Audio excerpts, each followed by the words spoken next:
Hello guys, in this video I'll show you how to use the sound settings on your iPad.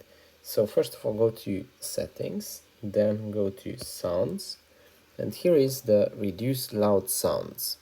So if you tap on it, you will see we will have one switch which says your iPad can analyze headphone audio and reduce any sound that is over a set decibel level.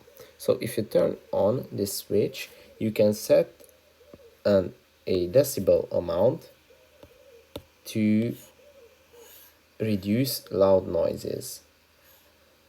Here you can see some indications for each decibel amount. For example, 75 decibels, as loud as a vacuum cleaner. 80 decibels, as loud as a noisy restaurant.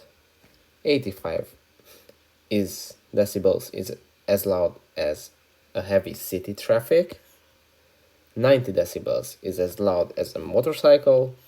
95 as loud as a car horn, and 100 decibels is as loud as an ambulance siren. So that's it, how you can turn on the reduced loud sounds option on your iPad. That's it for this video. I hope it was helpful for you. If it was, please consider subscribing. That would be really helpful for me. And see you in the next one. Bye.